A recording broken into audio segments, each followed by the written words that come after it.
biasanya amar ma'ruf nahi mungkar itu akan menciptakan musuh-musuh baru. Ketika kita melaksanakan amar ma'ruf nahi mungkar, bagaimana hukumnya? Wajib. Al-Imam Abdullah bin Alawi Al-Haddad, beliau mengutip di dalam hadis Nabi Muhammad sallallahu alaihi wasallam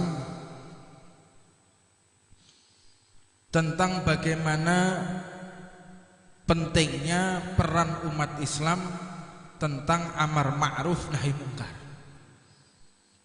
Selain kita untuk berdakwah dengan cara santun, dengan cara lemah lembut, tapi jangan sesekali kita melupakan amar ma'ruf nahi mungkar. Ini adalah satu perbuatan yang sangat berat.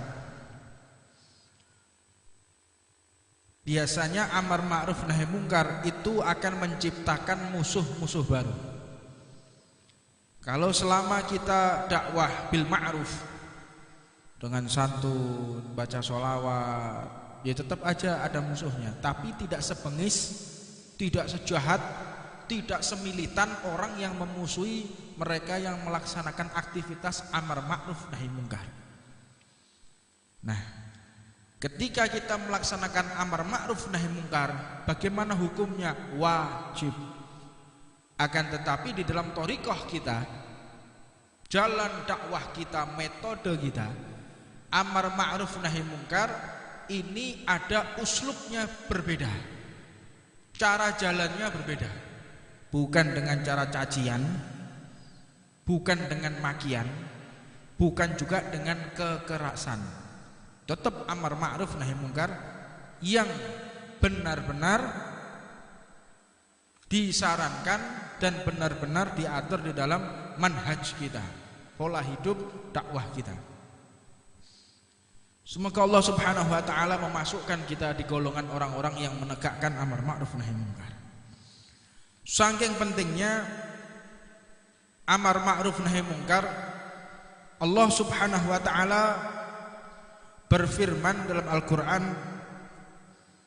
wal takum minkum ummatun yad'u ila khair wa ya'muruna bil ma'ruf wa yanhauna 'anil munkar wa ulaika humul muflihun. Dan hendaknya di antara kalian, hei umat Islam, untuk menyeru kepada kebaikan, mengajak seseorang di jalan yang mulia, menyeru kepada yang ma'ruf, sesuatu yang telah disarankan, yang telah diperintahkan oleh Allah, dan mencegah seseorang dari perbuatan mungkar. Ada seseorang teler, kita tegur, tetapi harus dengan cara-cara yang baik. Ada orang berjualan pil, ada orang berjualan minuman keras. Bagaimana caranya kita untuk mencegah mereka agar tidak melaksanakan perbuatan seperti itu? Dan dikatakan oleh Allah, jika kita termasuk orang-orang yang menegakkan ma'ruf dan mencegah seseorang dari perbuatan mungkar, wa ulaika humul muflihun, kalian adalah orang-orang yang beruntung, kata Allah Subhanahu wa taala. Sebab Allah juga berfirman, kuntum khaira ummatin ukhrijat linnas, kalian ini adalah kelompok kaum yang paling mulia yang pernah Allah ciptakan. Nabi manapun tidak akan bisa menciptakan umat seperti apa yang dialami oleh umat Nabi Muhammad. Sampai-sampai Rasulullah mengatakan, ulama ummati kal anbiya bani Israil. Tahukah kalian para kiai, para ulama, para masyayikh di kalangan umatku itu setara seperti para nabi Bani Israil. Di dalam suatu mimpi, seseorang ini pernah melihat bahwa Nabi Muhammad duduk di atas singgasana.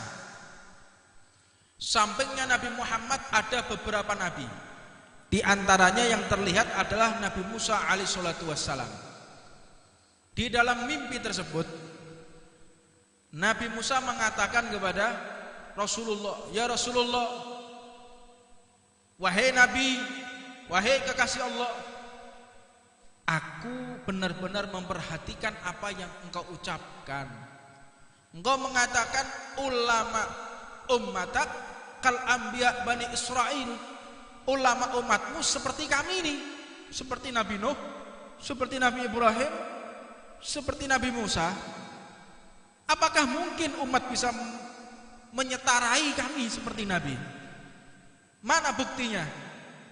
Maka di dalam mimpinya Nabi Muhammad pun mengatakan, Aina Ghazali? Mana Imam Ghazali? Mana Imam Ghazali? Dan akhirnya Imam Ghazali pun maju dan mengatakan, aku ya Rasulullah. Sekarang engkau uji dia. Diuji oleh Nabi Musa. Man ismak? Siapa namamu? Ana Muhammad bin Muhammad bin Muhammad bin Muhammad Al-Ghazali. Tersenyum Nabi Musa dan mengatakan, hah ya Rasulullah, engkau mengatakan ini seperti kami. Aku tanya namanya, tapi dia sebutkan namanya, nama ayahnya, nama kakeknya. Enggak setara ini, enggak bisa ini, enggak mungkin. Akhirnya Imam Ghazali meminta izin kepada Rasulullah, ya Rasulullah, aku meminta izin kepadamu untuk menjawab pertanyaan Al-Ghazali.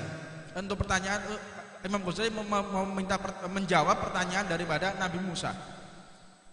Akhirnya Rasulullah pun memberikan izin untuk menjawab pertanyaan Nabi Musa. Wahai Nabi Allah, dengan izin Nabi Muhammad, aku akan menjawab pertanyaanmu. Jika engkau mengkoreksiku, tanya namaku, aku jawab namaku, nama ayahku, nama kakekku, maka aku akan mengkoreksimu. Bahwa ketika Allah Subhanahu wa ta'ala menanyai apa yang ada di tangan kananmu, engkau jawab ini tongkatku, aku gunakan untuk berjalan, aku gunakan untuk memusuhi orang-orang kafir, dan aku gunakan untuk membelah lautan.